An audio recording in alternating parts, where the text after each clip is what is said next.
मैं बहुत बहुत बधाई देना चाहता हूँ विनय कुमार जी को, जो पीसीसी के नए अध्यक्ष बने हैं। और मुझे विश्वास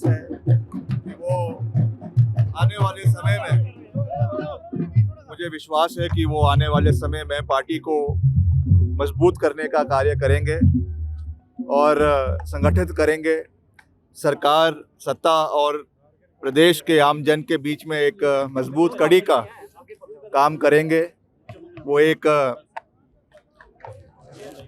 युवा नेता है, मजबूत नेता है, 3 बारी के विधायक रहे हैं और मुझे विश्वास है कि वो संगठन को मजबूत करने का पूरा प्रयास आने वाले समय में करेंगे। जहाँ पर भी वो हमारा सहयोग मांगेंगे, हम पूरा दिल खोलकर उनका समर्थन करेंगे। पार्टी को मजबूत करना हम सबका एकमात्र लक्ष्य है, एकमात्र एजेंडा है। और मुझे इस बात की भी खुशी है कि राजा वीरभद्र सिंह जी ने उनको हाथ पकड़कर, उंगली पकड़कर राजनीति में लाया, इस मुकाम तक पहुंचाया। और मुझे विश्वास है कि उनके दिखाए हुए रास्ते पे हम सब चलेंगे, संगठन को मजबूत करेंगे और जो भी चैलेंजेस आते हैं सार्वजनिक जीवन में, राजनीतिक जीवन में, हर तरीके के चैलेंजेस आते हैं, उसको हम मिलकर निपटेंगे, मिलकर लड़ाई लड़ेंगे और संगठन को मजबूत करेंगे। युवाओं की भागीदारी किस तरह से सुनिश्चित हो, आपको क्या लगता है? जिम्मेदारियां युवाओं को कमान दी गई है। नहीं, बहुत अच्छी बात है। जैसे मैंने कहा कि विनय कुमार जी एक युवा साथी है और आने वाले समय में जो पीसीसी का गठन होगा, जो जिला का गठन होना है, ब्लॉक के गठन होने हैं, उसके लिए एआईसीसी के ऑब्जर्वर्स भी दिल्ली से आए हैं। उन्होंने भी एक क्राइटेरिया रखा है कि 60 साल से ऊपर किसी भी व्यक्ति को जिला का अध्यक्ष नहीं बनाया जाएगा। तो मुझे विश्वास है कि सारे युवा चेहरे आगे आएंगे। नई क्रांति पार्टी के माध्यम से हम लाने का प्रयास करेंगे और एक नई सोच संगठन के माध्यम से आगे ले जाने का प्रयास करेंगे। सही का समर्थन होगा, गलत का विरोध होगा और हिमाचल प्रदेश के हितों को सर्वप्रिय रखा जाएगा, सर्वश्रेष्ठ रखा जाएगा।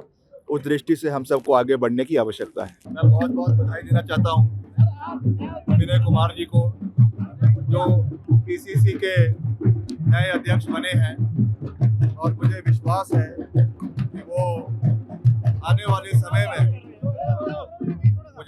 है कि वो आने वाले समय में पार्टी को मजबूत करने का कार्य करेंगे और संगठित करेंगे।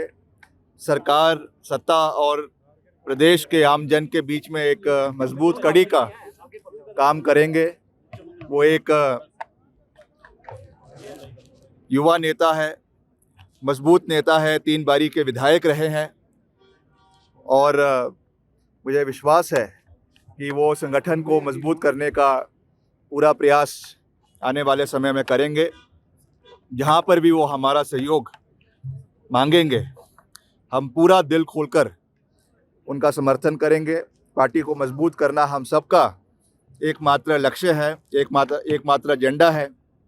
और मुझे इस बात की भी खुशी है कि राजा वीरभद्र सिंह जी ने उनको हाथ पकड़कर, उंगली पकड़कर राजनीति में लाया, इस मुकाम तक पहुंचाया।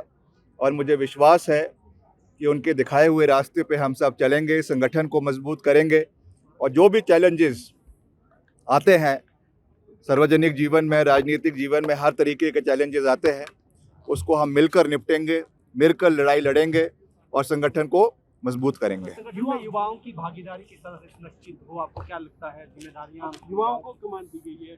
नहीं, बहुत अच्छी बात है। जैसे मैंने कहा कि विनय कुमार जी एक युवा साथी है और आने वाले समय में जो पीसीसी का गठन होगा, जो जिला का गठन होना है, ब्लॉक के गठन होने हैं, उसके लिए एआईसीसी के ऑब्जर्वर्स भी दिल्ली से आए हैं। उन्होंने भी एक क्राइटेरिया रखा है कि 60 साल से ऊपर किसी भी व्यक्ति को जिला का अध्यक्ष नहीं बनाया जाएगा। तो मुझे विश्वास है कि सारे युवा चेहरे आगे आएंगे। नई क्रांति पार्टी के माध्यम से हम लाने का प्रयास करेंगे और एक नई सोच संगठन के माध्यम से आगे ले जाने का प्रयास करेंगे।